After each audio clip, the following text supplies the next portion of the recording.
Assalamualaikum warahmatullahi wabarakatuh.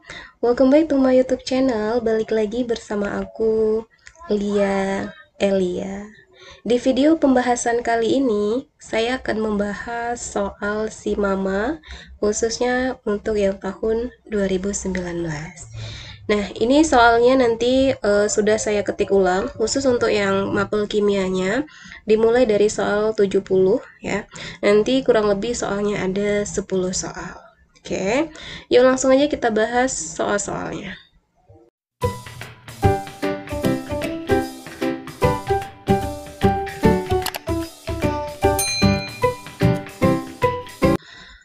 Soal nomor 1, suatu campuran gas yang terdiri dari metana dan etana dibakar sempurna 10 ml menghasilkan 16 ml karbon dioksida. Volume metana dalam campuran tersebut adalah... Oke, untuk menjawab soal nomor 1, di sini kita perhatikan dulu. Dari soal di sini ada beberapa kunci. Disebutkan ada dua gas, gas metana dan gas etana. Volume mereka totalnya 10 ml ketika mereka dibakar menghasilkan 16 ml karbon dioksida. Maka berapa volume gas metana? Nah, jadi dari sini kita ada dua gas, etana sama metana, yang total volume mereka berdua ini 10 ml. Dibakar sempurna masing-masing nanti menghasilkan 16 ml gas karbon dioksida. Jadi yang pertama kita buat dulu reaksi pembakaran gas metana. CH4 dibakar berarti CH4 ditambah dengan O2 menghasilkan CO2 ditambah dengan H2O. Oke, langsung kita setarakan. C di kiri 1, di kanan 1. H di kiri 4, di sebelah kanan 2. Kita kali 2. O di kiri 2, di sebelah kanan 2, tambah 2, 4. Berarti ini kita kali 2. Oke, setara ya. Gas yang kedua ada gas etana. C2H4. Ditambah dengan O2 menghasilkan CO2 plus H2O. Ini ingat ya, ini untuk reaksi pembakaran sempurna. Hasilnya CO2 dan H2O. C di sebelah kiri ada 2, di sebelah kanan ada 1, kita kali 2. H di kanan 2, di kiri ada 4, berarti ini kita kali 2. O di kanan 2 kali 2, 4, ditambah 2, 6, berarti ini kita kali 3. Oke, sama ya. Oke, ketika reaksinya udah setara, selanjutnya kita lihat komposisi campuran kita. Di sini ada 10 ml total dari campuran. Saya misalkan untuk volume gas metana, di sini saya misalkan sebagai X. Nah, karena volume totalnya tadi 10 ml, jadi artinya volume C2H4 10 min X. Karena saya misalkan di atasnya tadi metananya X. Oke, paham ya? Nah, untuk gas CO2-nya perbandingan, berarti ini koefisiennya 1/1 kali X, berarti di sini X. Nah, kenapa saya ambil CO2? Karena di soal kita dikasih tahu ada volume CO2-nya 16 mili. Jadi langsung kita cari perbandingan volume CO2-nya. CO2 di gas etana 2/1, koefisiennya 2/1 ya 2, dikali 10 min X. Berarti ini kita kaliin 2 kali 10, 20 min 2X. Oke. Nah, kita sudah ada masing-masing volumenya. Nah, di soal tadi ada volume CO2 totalnya 16 ml. Jadi langsung kita ambil V total CO2. CO2 sama dengan 16 ml. Nah, volume CO2 tadi di bagian CH4X, kalau total ditambah ya, ditambah 20 min 2X sama dengan 16. Oke, X min 2X min X sama dengan 16 dikurang 20 min 4. Jadi X-nya sama dengan 4. Oke. Nah, kita balik ke soal. Di soal, tentukan berapa volume dari metana. Metana tadi di sini ya. Nah, metana tadi kita misalkan sebagai X. Jadi kalau misalkan X, jadi X-nya ml. Nah, ternyata volume gas metana itu 4 ml. Jadi jawabannya yang D. Kalau ditanya berapa volume dari gas etana, berarti tinggal kita ganti nih gas etana tadi 10 min X. X-nya kita ganti 4. 10 dikurang 4 sama dengan 6. Oke, paham ya untuk soal nomor 1? Seandainya nanti perbandingan di soalnya dikasih tahu volume air total, berarti kita ambil perbandingannya dengan H2O. Jangan kita ambil dengan CO2. Kalau diketahuinya oksigen, kita bandingkan dengan oksigen. Oke, bisa ya? Bisa. Kita lanjut soal nomor 2. Konfigurasi elektron ion X2+ memiliki bilangan massa 32 dan neutron 11. Nah, kalau untuk mencari konfigurasi untuk ion, artinya kita harus tahu berapa jumlah elektronnya. Mencari elektron, rumusnya proton dikurang dengan muatan. Tapi kita belum ada protonnya. Di sini dikasih tahu ada massa dan neutron. Ingat lagi, rumus dari neutron sama dengan nomor massa dikurang nomor atom. Jadi kalau mencari nomor atom sama dengan nomor massa dikurang dengan neutron. Nomor massa sudah ada di soal tadi, 32 dikurang neutronnya 11. 32 dikurang 11 sama dengan 21. Nah, di sini kita baru dapat jumlah dari nomor atomnya. Kalau kita mencari konfigurasi elektron, artinya kita harus tahu elektronnya. Ini konfigurasi untuk ion X2+ ini ya. Artinya konfigurasi untuk ion. Kalau mencari elektron, ingat rumus elektron sama dengan proton dikurang muatan. Protonnya berapa? Proton itu sama saja dengan nomor atom. Nomor atomnya 21 dikurang dengan muatannya 2. Jadi 21 kurang 2 19. Dah. Kita cari yang konfigurasi dari pilihannya yang 11. Berapa nih yang 11? Coba kita lihat A, 1S2, 2S2, 2P6, 3S2, 3P6, 4S1. 2 tambah 2, 4 tambah 6, 10, tambah 6, 6 tambah 2, 8, 9, 19. Oke, berarti jawabannya yang A. Oke, bisa ya? Oke, kita lanjut soal nomor 3. Soal nomor 3, berapa titik didih larutan naftalena 5 gram dalam 100 gram benzena jika diketahui konstanta kenaikan titik didih benzen 2,53 dan titik didih benzen murni 80 derajat Celcius. Untuk mencari titik didih dari larutan naftalena, berarti kita harus tahu dulu kenaikan titik didihnya, ya. Oke, kita ingat rumusnya. Untuk larutan non-elektrolit tidak usah kita gunakan I. Kenaikan titik didih sama dengan delta TB KB dikali molalitas. Nah, KB-nya di soal sudah ada 2,53 molalitas. Ini rumusnya. Ingat penjabaran molalitas gram per mr dikali 1000 per P, ya. Ada rumusnya gram per mr dikali 1000 per P. P ini massa pelarutnya. Nah, mr dari gas metana gas dari naftalena belum diketahui.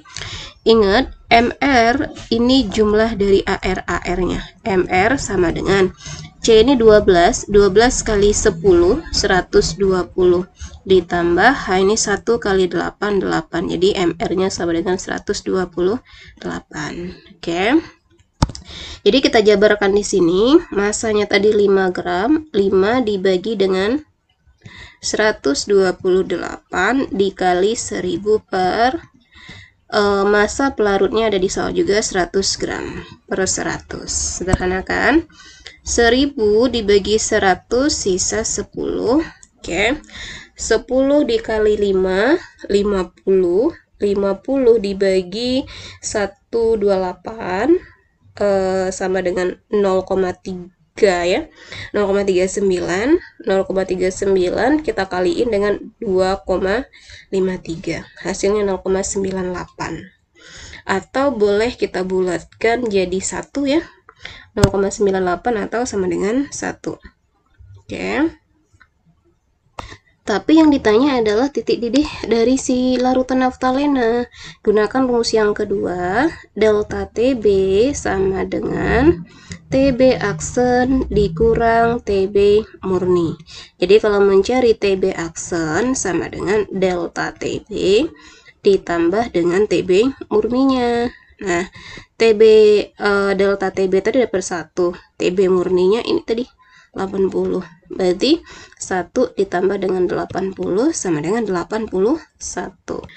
Oke, jadi jawabannya adalah yang D, 81. Oke, paham ya? Paham, kita masuk ke soal berikutnya. Soal nomor 4, persentase massa karbon dalam pembakaran sempurna 5 gram cuplikan yang mengandung senyawa hidrokarbon menghasilkan 8,8 gram karbon dioksida adalah. Oke. Nah, untuk soal nomor 4, di sini kita akan mencari persentase karbon di dalam suatu cuplikan, tapi kita belum tahu nih berapa massa karbonnya. Untuk mencari massa karbon, bisa kita gunakan massa dari CO2, karena dalam CO2 ada kandungan unsur karbonnya. Nah, massa dari CO2 di soal sudah dikasih tahu 8,8 gram. Nah, artinya untuk mencari massa C, kita gunakan rumus massa C di dalam CO2 sama dengan N dikali ARC. N ini jumlah C dalam CO2 ada 1. ARC ini 12. Ingat ya, ini saya kasih rumus lagi ya. Mencari massa unsur dalam senyawa, massa C dalam CO2, N dikali ARC dibagi dengan MR dari senyawanya, CO2, dikali dengan massa CO2-nya. Nah, oke. Per MR dari CO2, ingat ya, cara mencari MR, jumlahkan semua AR-AR-nya.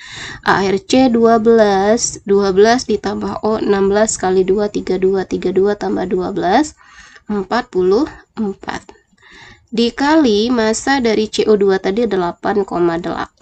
Oke, kita sederhanakan. 8,8 dibagi 44, ini 0,2. 0,2 dikali 12 sama dengan 2,4 gram. Oke, dapat massa dari karbon. Berikutnya, mencari berapa persentase karbon di dalam cuplikan. Nah, persentase karbon dalam cuplikan sama dengan massa karbon dibagi dengan massa cuplikannya dikali dengan 100%. Oke. Massa karbon sudah dapat tadi 2,4 gram, massa cuplikan sudah ada di soal 5 gram. Berarti 2,4 dibagi 5 gram dikali 100%. Sederhanakan. 100 sama 5 kita bagi ini ya, 20. 20 dikali 2,4 sama dengan 48%. Nah, inilah persentase karbonnya. Oke ya. Jadi jawabannya yang D, 48%. Paham ya? Paham. Kita masuk ke soal berikutnya. Soal nomor 5, senyawa kovalen XY3 terbentuk dari atom dengan nomor atom X dan Y berturut-turut 5, 3, dan 9. Bentuk molekul yang sesuai untuk senyawa kovalen tersebut adalah, untuk menentukan bentuk molekulnya, kita harus tahu dulu berapa jumlah dari pasangan elektron ikatan dan pasangan elektron bebas dari senyawa XY3. Oke. Unsur X, nomor atomnya diketahui 53, X 53, berarti konfigurasinya 2, 8, 18, 18, kemudian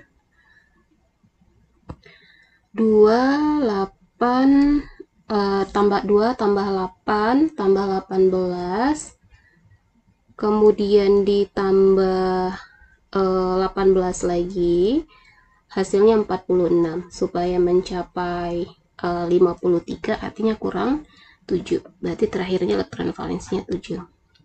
Kemudian unsur Y-nya diketahui di soal nomor atom Y 9. Nanti konfigurasinya kalau dia 9, 2, 7 ya. Oh, sama-sama golongan 7A. Senyawa yang terbentuk adalah XY3. Berarti X-nya di tengah-tengah. X diapit oleh Y 3 buah. 1, 2, 3. Oke. Masing-masing elektron valensinya X-nya ada 7. Karena di sini harus mengikat dengan Y-nya 3, berarti sisihkan 3 buah untuk berikatan dengan Y. 1, 2, 3. Dan masih ada sisa 4. 5, 6, 7. X, Y masing-masing 7 ya. 5, 6, 7. Ini berikatan 1, 2, 3, 4, 5, 6, 7. 1, 2, 3, 4, 5, 6, 7. Ikatan, ikatan, ikatan. Nah, dari sini bisa kita lihat ternyata pasangan elektron ikatannya ada 3 ini ya. 1, 2, 3. Dan pasangan elektron bebasnya ada 2 pasang ini. Bebas itu yang tidak berikatan 2. Nah, kalau untuk bentuk molekul 32, ini bisa kita lihat dalam tabel. Ternyata 32 itu bentuk huruf T. Jadi jawabannya adalah yang B. Oke, bisa ya. Kita lanjut soal nomor 6. Soal nomor 6, kromium 3 nitrat dialiri arus listrik sebesar 10 ampere selama 15 menit. Berapa massa logam kromium yang akan mengendap pada katode? Oke, kita akan mencari berapa massa yang mengendap di katode. Nah, untuk mencari massa, kita gunakan rumus. Ini ada rumus ya, UAET bagi duit 96.500. Ini trik cara ingatnya aja ya. Nah, W di situ masanya, E di sini massa ekivalen, rumusnya AR per muatan. AR dari CR 52 dibagi muatan AR, kromium 3, berarti muatannya plus 3. Dikali waktunya 15 menit, ubah ke detik, T15 kali 60 ya, karena kita ubah ke detik, dikali arusnya tadi 10 ampere. Nah, dibagi 96.500. Oke, kita sederhanakan. Selagi ada yang bisa dicoret, kita coret aja, biar perhitungannya nggak terlalu susah nanti. Ini 0 di bawah ada 2, kita coret dengan di atasnya 2, habis ya. 15 sama 3 kita coret, berarti ini sisanya 5. Oke, tinggal kita kalikan. 52 kali 5, kemudian dikalikan dengan 6. Hasilnya 1560, kemudian dibagi 965, jadi 1,62. Jadi sama dengan 1,62 gram. Nah, inilah massanya. Jadi jawabannya yang C. Oke, masih gampang ya. Jadi kalau untuk mencari massa, ingat aja rumusnya. WAET bagi duit 96.500. Perhatikan reaksi berikut, 2SO2 ditambah O2 menjadi 2SO3. Pada volume tertentu, tekanan awal gas SO2 dan gas O2 sebesar 1 atm. Jika pada keadaan kesetimbangan, tekanan total gas adalah 1,85 atm, maka nilai Kp dari reaksi tersebut. Untuk mencari nilai Kp, berarti kita harus tahu dulu masing-masing tekanan dari masing-masing gas pada saat setimbang. Jadi kita cari dulu semua tekanannya dalam keadaan setimbang. Ya, oke, kita masuk ke mula-mula bereaksi setimbang. Dari reaksi 2SO2 ditambah O2 menjadi kesetimbangan ya, 2SO3. Ini masing-masing gas mula-mula bereaksi setimbang. Oke, mula-mula tekanan SO2 dan O2-nya 1 atm. Jadi di sini 1, kemudian di sini 1, kalau mula-mula produk belum ada. Pada saat bereaksi belum diketahui, jadi kita misalkan yang bereaksi ini X, karena koefisien SO2-nya 2, jadi kita buat di sini 2X, O2-nya X, nah koefisiennya 1, ini 2X. Di kiri dikurang, 1 min 2X, 1 min X, berarti di sini 2X. Nah, di soal dikasih tahu ada tekanan total nih, tekanan totalnya 1,85 atm. Jadi, tekanan total pada saat dia setimbang sama dengan 1,85. Jadi ini 1 min 2X ditambah 1 min X ditambah 2X sama dengan 1,85. Oke. Min 2X plus 2X habis, 1 tambah 1, 2 min X. Jadi ini 2 min X, sisanya berarti 2 min X sama dengan 1,85. Jadi min X sama dengan min 0,15. 1,85 kurang 2 ya. Jadi X sama dengan 0,15. Nah, mau mencari nilai KP berarti harus tahu dulu tekanan total masing-masing pada saat setimbang. Jadi P total, PSO2-nya kita udah dapat X ya. Sama dengan 1 min 2X, jadi sama dengan 1 min 2 kali 0,15. 2 kali 0,15 ini 0,3. 1 dikurang 0,3, 0,7. PO2, oke, 1 min X, berarti 1 dikurang 0,15.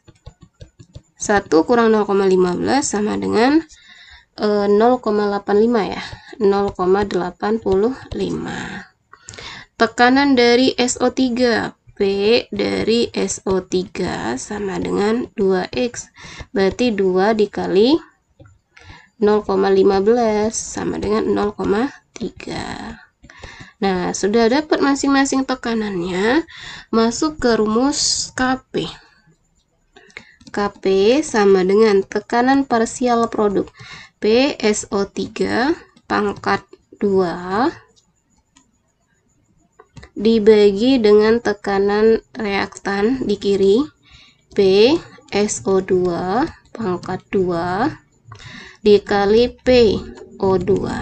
Nah, PSO3 tadi 0,3. Jadi sama dengan 0,3 pangkat 2 dibagi PSO2. Berapa PSO2-nya? 0,7. 0,7 pangkat 2 dikali PO2-nya 0,85. Oke. 0,3 dipangkatkan 2, 0,09 ya. 0,09, kemudian 0,7 dipangkatkan 2, 0,7 pangkat 2 ini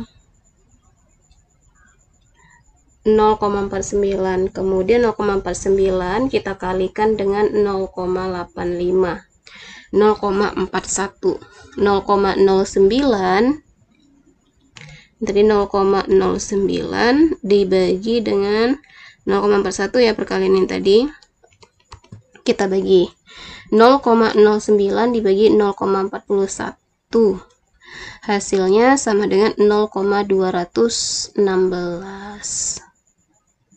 Tadi bulatin aja ya, ini 41 tadi.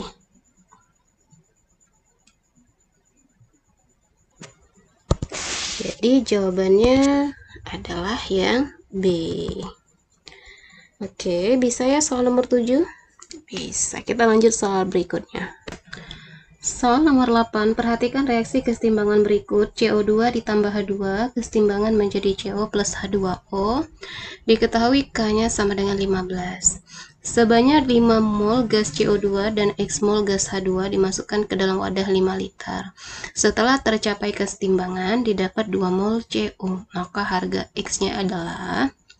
Oke, untuk mencari nilai X-nya, berarti kita harus cari dulu semua mol dalam keadaan setimbang. Mencari mol dalam keadaan setimbang, Kita gunakan rumus mula-mula bereaksi, sisa dari reaksi. Nah, di sini kita harus tandai dulu ya, untuk H2O ini wujudnya liquid kayaknya. Jadi kalau liquid nanti kita perhatikan dia nggak masuk ke dalam perhitungan kita ya, karena kalau untuk KC hanya gas dan aqueous saja. Untuk reaksinya kita ambil, nggak apa-apa kita tulis lengkap aja reaksinya, pas di perhitungan nggak usah dimasukin bagian si H2O-nya. CO2 ditambah H2 kesetimbangan menjadi CO plus H2O. Oke, nggak apa-apa ya, H2O-nya kita masukin aja. Mula-mula bereaksi setimbang. Mula-mula bereaksi setimbang. Oke. Mula-mula sebanyak 5 mol gas CO2, berarti di sini 5 mol dan X mol gas si H2. X kalau mula-mula ini belum ada ya. Setelah tercapai kesetimbangan didapat 2 mol CO, berarti ini 2 mol, kalau di sini 2 berarti di sini 2. Kita gunakan perbandingan, ini 1 per 1 kali 2 berarti 2. Oke, juga sama 1 per 1 kali 2, 2. Nah, H2O nggak usah dicari karena nanti nggak masuk juga dalam perhitungan kita. Di kiri kita kurang, 5 dikurang 2, 3, X dikurang 2. Nah, oke. Sudah dapat nih pada saat kesetimbangan. Langsung masukin ke rumus KC. KC sama dengan konsentrasi dari reaktan, konsentrasi produk sebelah kanan, CO, dipangkatkan koefisiennya 1 per konsentrasi reaktannya CO2 pangkat 1 juga dikali konsentrasi H2 pangkat 1 juga. Nah, konsentrasi mol setimbang dibagi dengan volumenya. Berapa mol CO? 2. Dibagi volume CO 5 liter per CO2 3 dibagi dengan 5. Oke. Dikali dengan H2 nya X min 2 per 5. Oke. KC nya dikasih tahu tadi 15. Nah, ini selagi ada yang bisa disederhanakan, kita sederhanain aja. Di atas kan ada 5 nih, kita coret 1. Oke, selesai ya. Berarti tinggal kita kali silang aja hasilnya setelah kita kali silang. Oke, kita kali silang.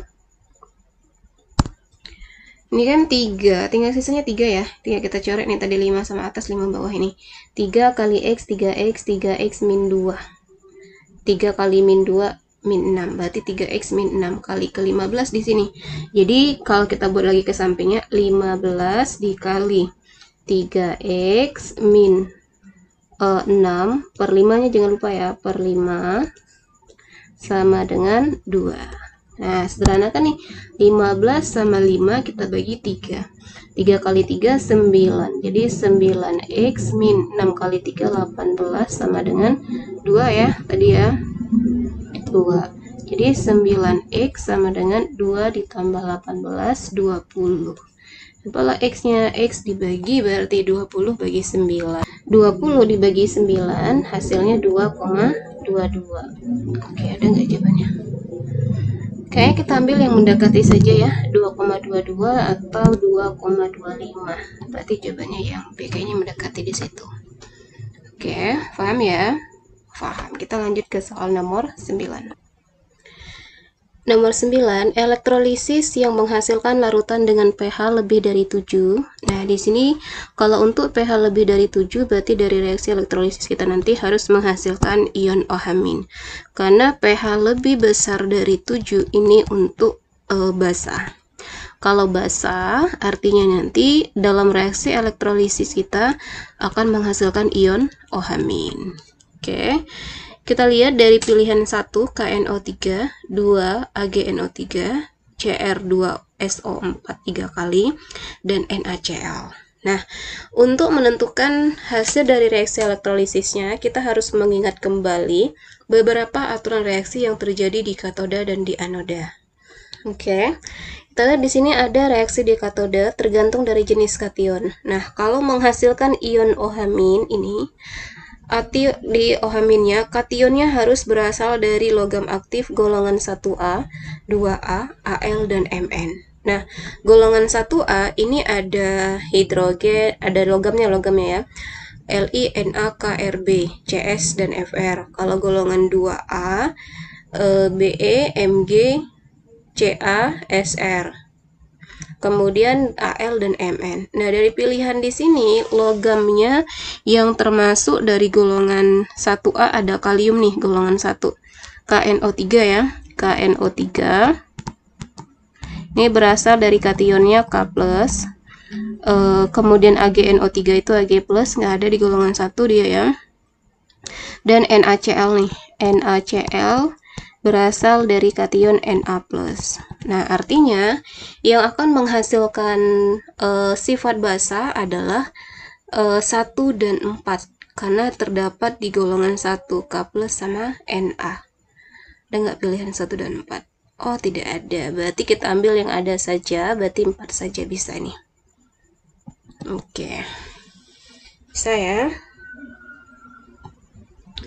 Soal nomor terakhir yang ke-10, suatu senyawa hidrokarbon dibakar sempurna dengan oksigen berlebih menghasilkan 176 gram CO2 dan 90 gram H2O. Rumus molekul senyawa tersebut adalah, oke, ini termasuk pembakaran sempurna, bisa langsung kita gunakan perbandingan dari koefisiennya. Senyawa hidrokarbon CXHY ditambah dengan O2 menghasilkan CO2 plus H2O. Nah, di soal sudah dikasih tahu ada massa dari CO2 dan H2O, cari molnya masing-masing. Mol CO2 massa dibagi MR, 176 dibagi 44 sama dengan 4.